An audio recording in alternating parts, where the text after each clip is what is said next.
Alright mga chikoy, may mga panahon tayo na kung saan ay naghahanap tayo ng bagong cellphone. At lalo na this 2025 ay mapabudget man o flagship, meron akong pwedeng ma-recommend sa inyo dahil in this video, pag-uusapan natin ang top 5 na smartphones na pwede mo mabili this 2025. And honest review to wala akong bias. Okay, akin to. At saka meron parang bagong feature sa YouTube kung saan ay tatawag din ng YouTube shopping feature. Kung saan ay pwede kang mag-check out while watching this video below. Kaya, tara.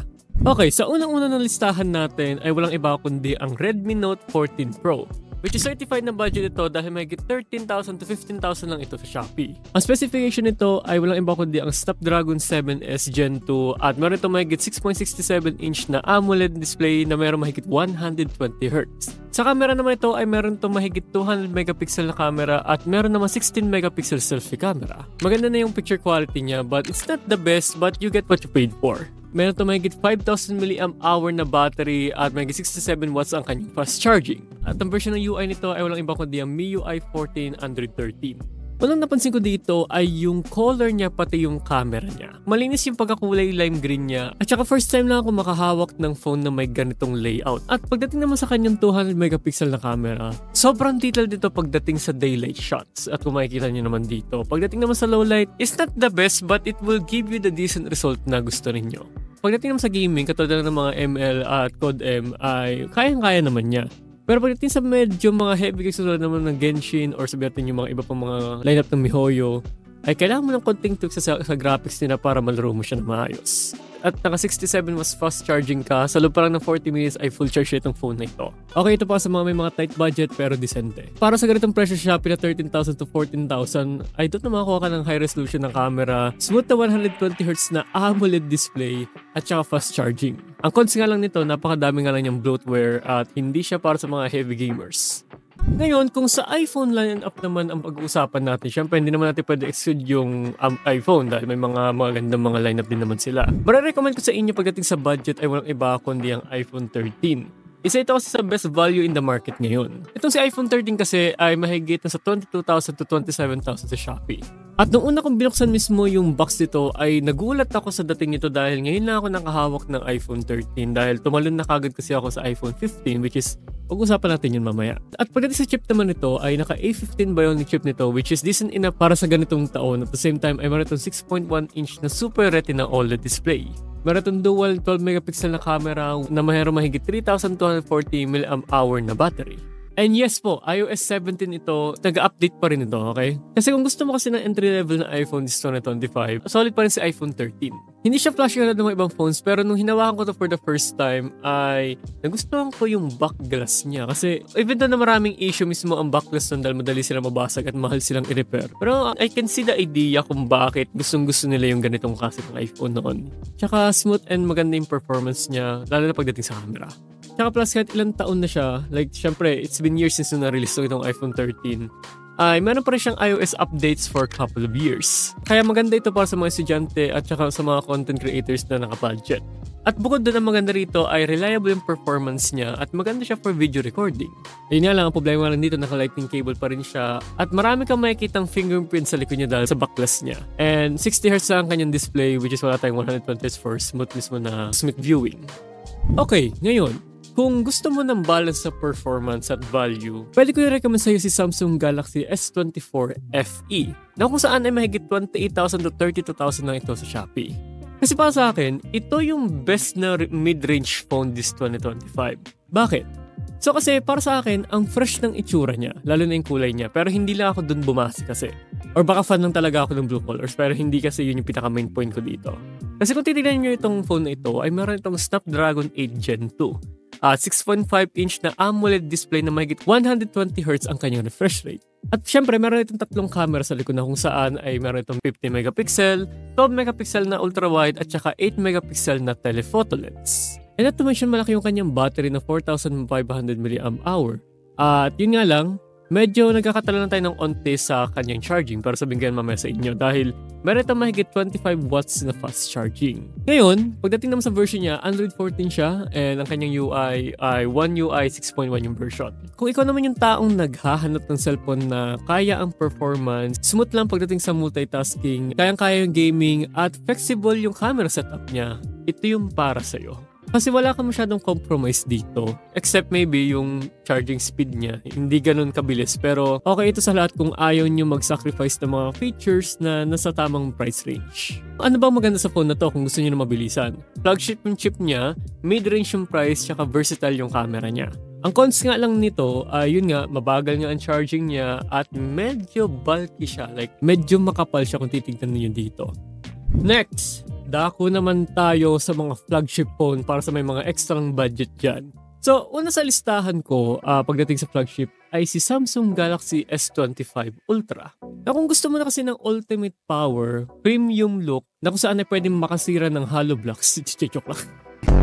Ito na yun. Pero bakit? Kasi itong phone na ito ay mahigit 72,000 to 85,000 sa Shopee.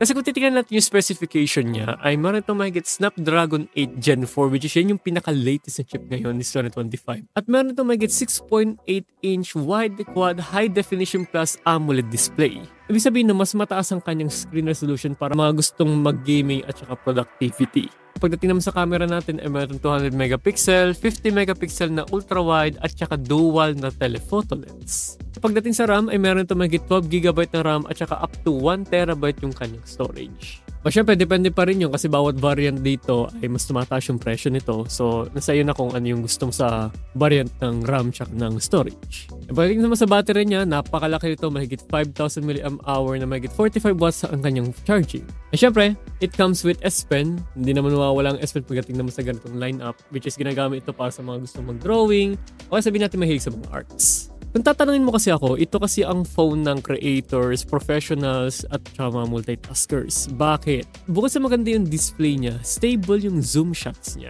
At may AI camera processing ito para sa mga gustong gumamit mismo ng mga AI. At ako kasi meron kasi akong Samsung S22 Ultra noon na binili ko sa Korea. I'm pretty sure yung karamihan dito ay alam yun kasi in-upload ko sa vlogging channel ko eh. At ang masabi ko kasi solid talaga yung lineup nito pagdating sa mga devices na ito. But ngayon kasi naka-iPhone ako at may ako lang sabihin yung insight ko dun. Masabi ko talaga na yes, definitely ito ang best Android flagship sa ngayon.